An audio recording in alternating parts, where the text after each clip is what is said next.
Kayla, my dear, listen to me. Run. Run away from this house. As my father-in-law's dementia progressed, he started yelling like this more and more frequently.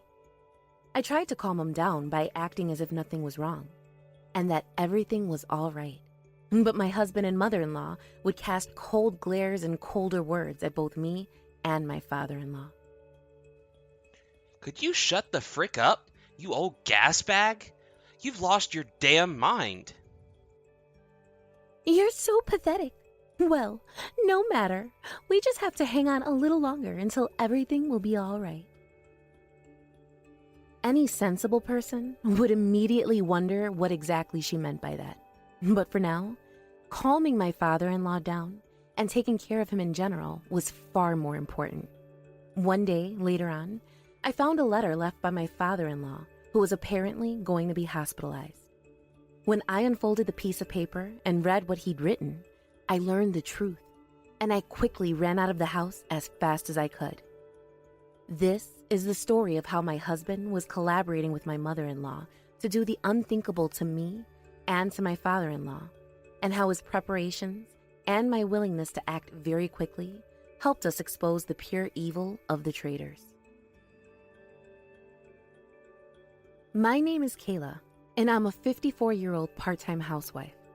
My husband, Percy, is 56 years old and works as a department manager in a locally successful company. We had been married for 30 years, and our 2 children, 1 son and 1 daughter, are now completely independent and have their own families. At our house, we are a family of 4, living together with my parents-in-laws, the Claptons. We used to live separately, but with old age comes the inevitable deterioration of the human body, and Mr. Clapton's legs and back eventually became weak enough to require some amount of nursing care. So, Percy and I decided to move in together with him and his wife to take care of him. Mr. Clapton had always been in good health and did not need nursing care, but after he remarried his current wife, his health began to further deteriorate, and small injuries led him to requiring nursing care.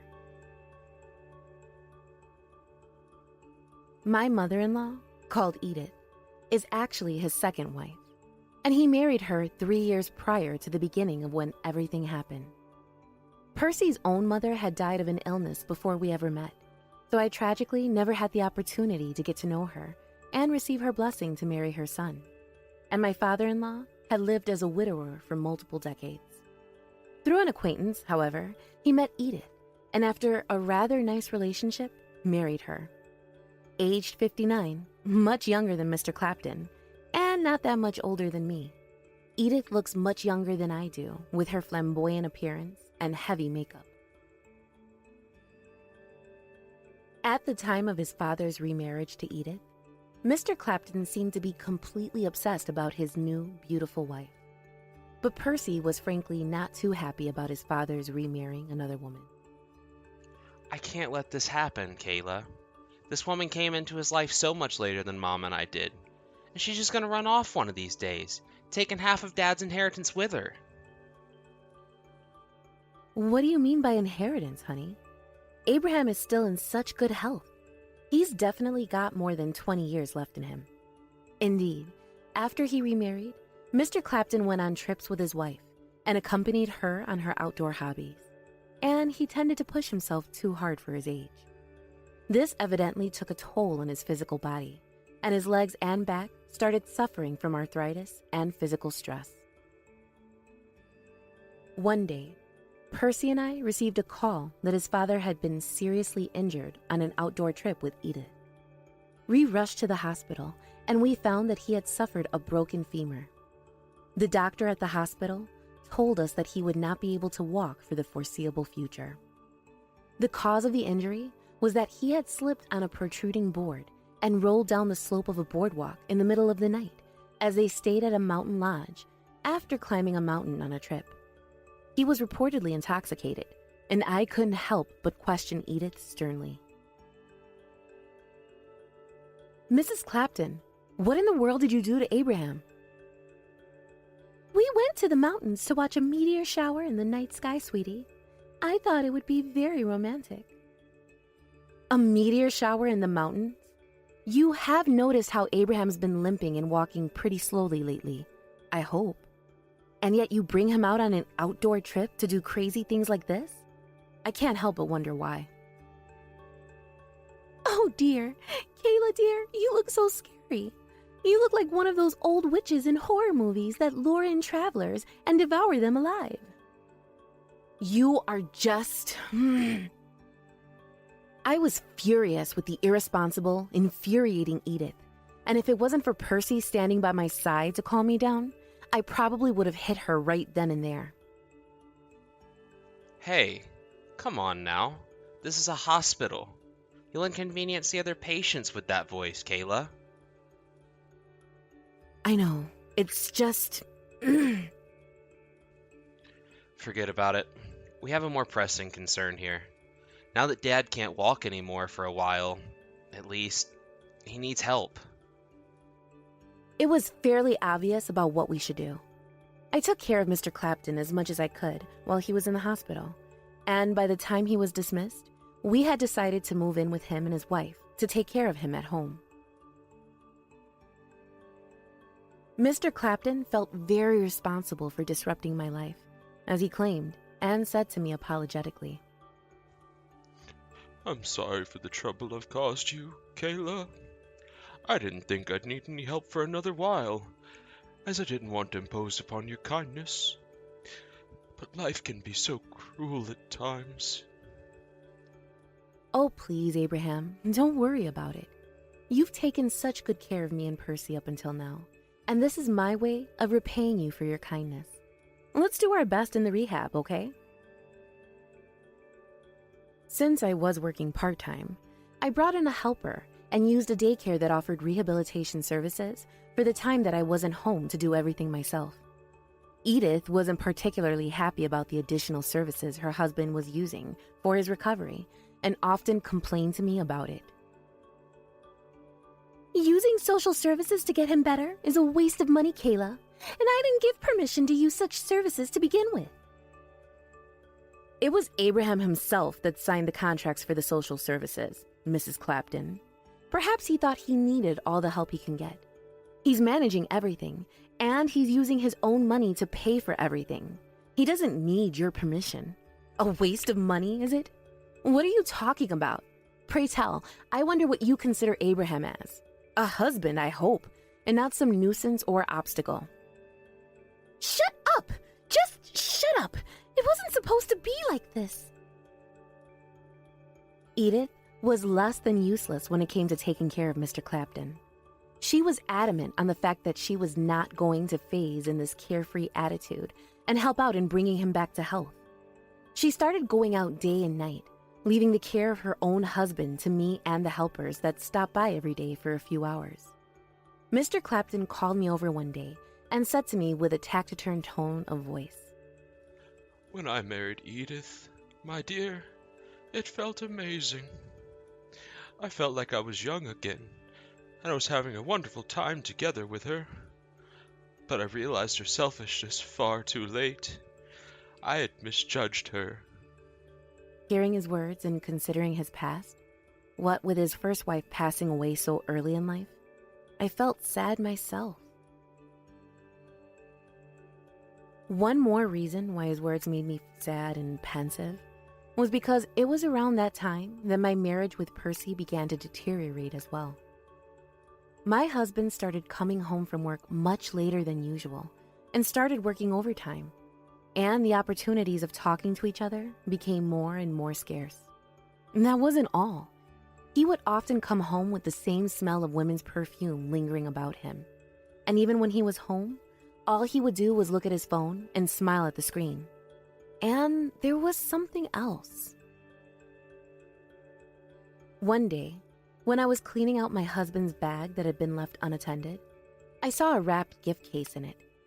It had the logo of a famous brand of women's accessories printed on it, and while a part of me suspected Percy was cheating on me, I made myself hope it was just a gift of appreciation after some business. Or perhaps a gift to his younger sister Veronica, who had just recently moved back into town after living abroad for close to 15 years. I thought about questioning Percy about his true intentions of buying such a thing, but he was still helping out and taking care of his father, and I didn't want to add to the already evident conflict in the house. So, I took the plunge and hired a professional investigator to look into the probable affair. One day, while I was working part-time, I received a phone call from the helper who was on duty that day. She sounded extremely panicked and scared, and I could immediately tell something had happened. "Mr. Clapton had an allergic reaction and is being taken to the hospital as we speak, ma'am." "Oh my gosh, is he okay?" "Okay, I'll be right there." Mr. Clapton has a severe allergy to shellfish, enough that even soup made with broth from shrimp or crab would kill him, so we had to be careful with his meals. The helper who made his lunch every day knew that, and she assured me that there was no shellfish in the fridge. I rushed to the hospital, relieved to find that Mr. Clapton had been given medication and his symptoms had improved completely. The helper who was accompanying him told me that it was Edith who had made him lunch that day. She said she had wanted to make it herself, so she left Edith to her cooking and went upstairs to clean Mr. Clapton's room. "I was cleaning his room when I heard something odd coming from downstairs. He quickly climbed down the stairs and saw him beginning to swell up. He was moaning for help, and it was far too evident that he was in a lot of pain." "What the hell? What happened to Edith?"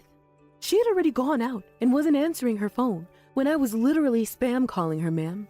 He was getting in more and more pain, so I called an ambulance." To my great surprise, Edith had gone out while her own husband's life was in danger. I called her several times, and when she finally picked up, I yelled at her. "Edith, where the hell are you? Abraham is in trouble. What on earth did you feed him?" "You were nagging me to take care of him, so I thought I'd make him a meal for once. I thought it was the least I could do, since I knew he liked my cooking, and I made him his favorite fried rice. Why do you have to frickin' yell at me, eh? Along with the rice, I just served him a salad from a convenience store." "You know Abraham has allergies, and we have to be careful with everything. The dressings in those box salads sometimes have crab or shrimp extract in them, Edith, and that alone could be disastrous." "I'm just done. I can't take care of him like this," she snapped before hanging up the phone. Mr. Clapton, who was lying on his bed listening to this transaction, became completely depressed and instantly seemed to age 10 or 20 years. I became more worried about him than angry at Edith and focused my energy on consoling him.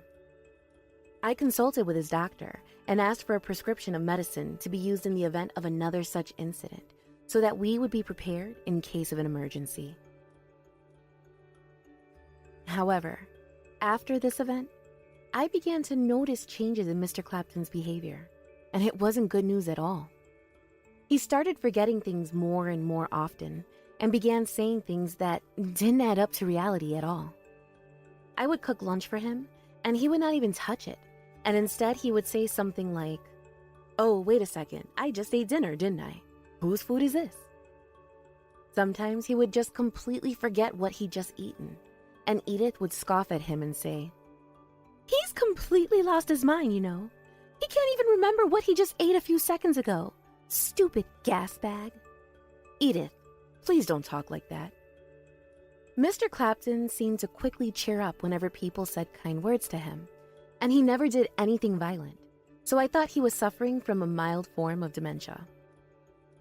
But gradually, his dementia seemed to be progressing, and he started to have these intermittent outbursts of yelling nonsensical things from time to time. "Oh my God. Everyone, run away! Run away from this house!"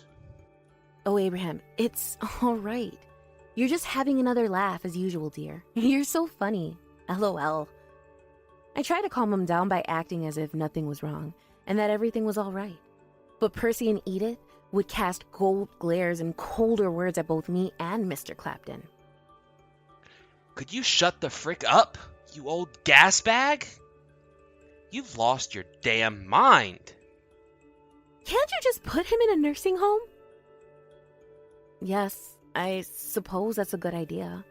I'd rather have professionals take care of him than have him treated so coldly and cruelly in his own house. Percy and Edith are both such incurable hypocrites because while it was them that implied we put Mr. Clapton in a home, they both protested the idea when I agreed to it.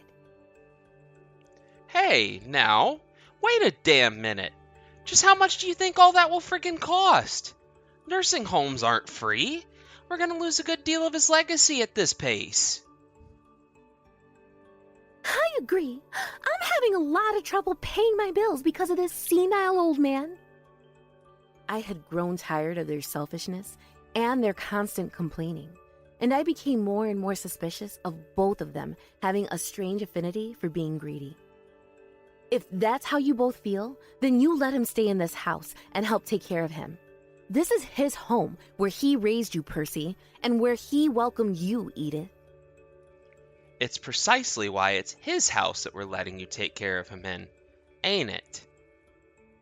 That's right.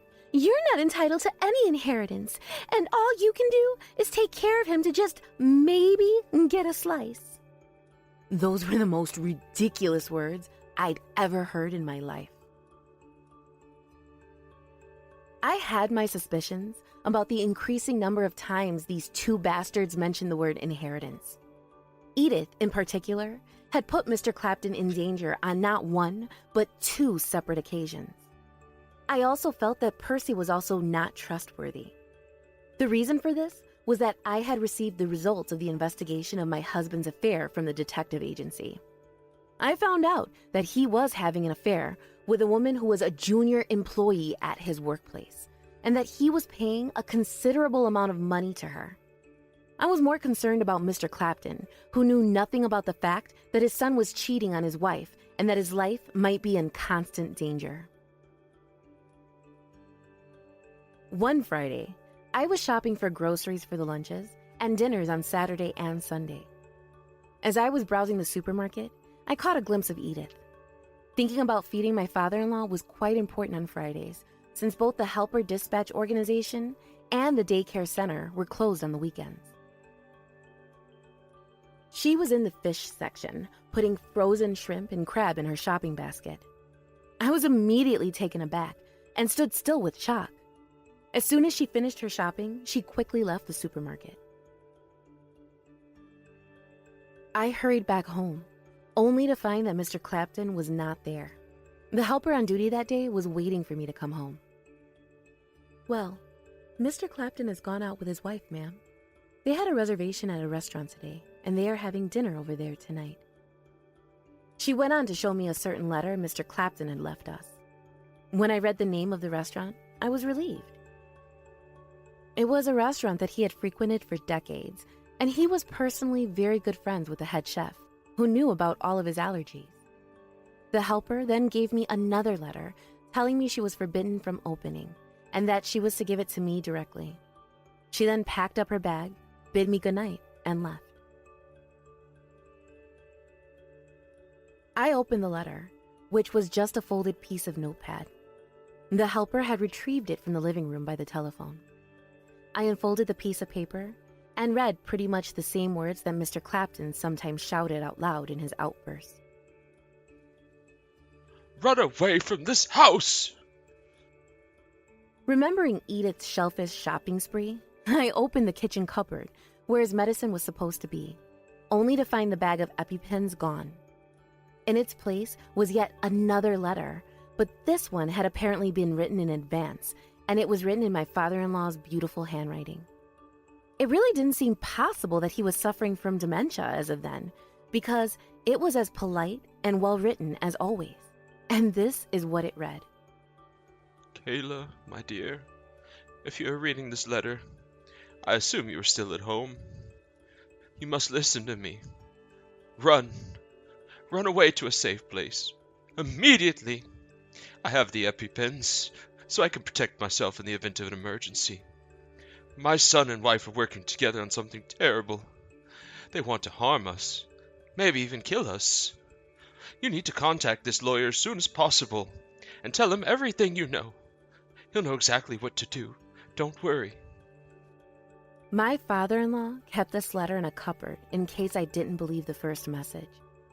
As I mentioned, it was in a particular cupboard where we kept his EpiPens. If you don't know what those are, they're a thin syringe shaped like a pencil that injects epinephrine, also known as adrenaline, which is a hormone that counteracts allergic reactions. It was precisely what we needed in case of anaphylaxis, which is a life-threatening allergic reaction, and only my father-in-law and I knew where we kept them. I decided to follow what Mr. Clapton's letter said. Then, I heard the front door open quietly. Someone had entered the house with stealthy footsteps. I quickly hid in a tall, narrow closet. Someone looked into the kitchen and then into the living room. I peeked out from the shadows and saw a man of similar height and build to Percy, wearing a black coat with a baklava hat covering his face, and holding what looked like a rope in his hand. My teeth chattered and rattled with fear, but I forced my feet to move, strode to the kitchen door, opened it quietly, and ran out at once. Behind me, I heard a voice that sounded a lot like my husband's calling for me. I didn't dare turn around and kept running barefoot. That must have been my husband. What was he going to do to me? What was he going to do to me? I don't remember how long I ran, but by the time I got to a busy sidewalk near downtown, the soles of my feet were beginning to peel off completely, and I had developed bleeding blisters. I was still shaking, but I called the number Mr. Clapton had given me, the one of his lawyer, and told him what had just happened, and he immediately came to pick me up in a cab. I was worried about Mr. Clapton, but according to the lawyer, he was already in the hospital receiving treatment, and his condition was stable. Just as I feared, he'd gone into anaphylactic shock after eating a few bites of food at the restaurant, but he was able to inject himself with an EpiPen on the spot and survive the reaction. His allergies had been thoroughly addressed by the restaurant owner and the head chef, both of whom Mr. Clapton knew well personally. But somehow, the shrimp and crab broth had gotten mixed in with the food.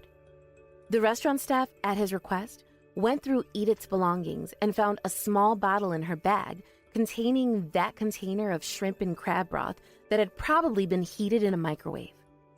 A security camera also showed her adding the broth from the bottle to his food. My father-in-law went to the hospital as a precaution, and after the restaurant called the police, Edith was arrested on charge of assault. According to Mr. Dotville, Mr. Clapton's lawyer, my father-in-law had become suspicious of his wife after she put him in harm's way and asked a detective agency to investigate her behavior. In order to gather more evidence, he had pretended to have dementia in order to catch his wife off guard. The investigation revealed that Percy and Edith were working together to harm us both.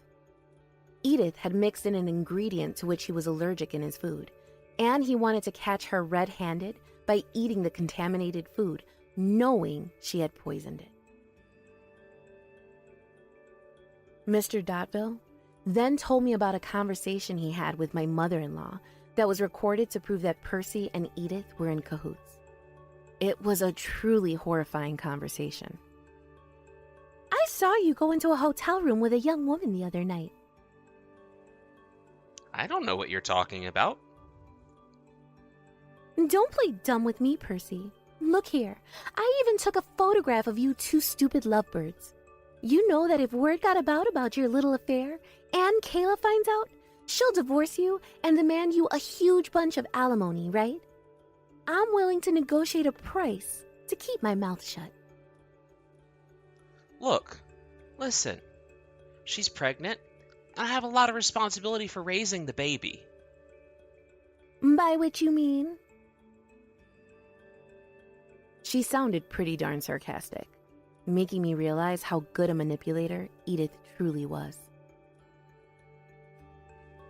Give me a break, woman.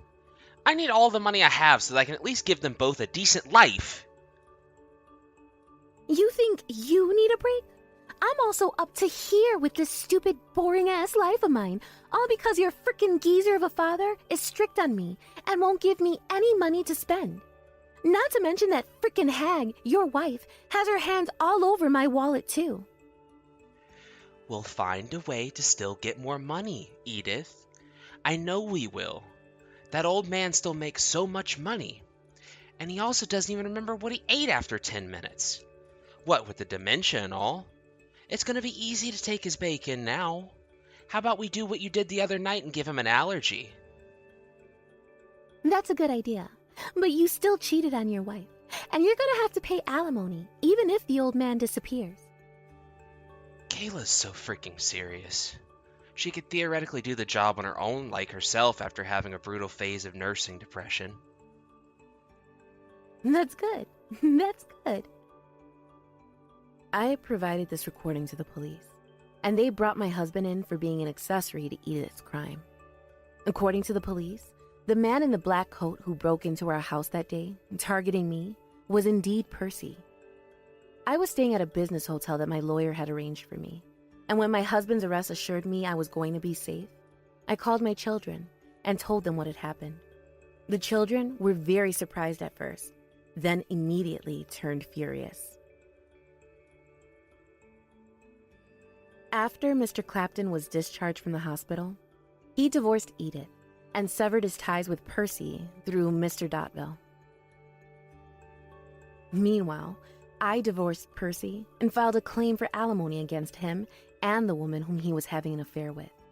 But after being investigated for crimes in his workplace, he was fired from his job, and it was thus unlikely that he would be able to pay me the alimony.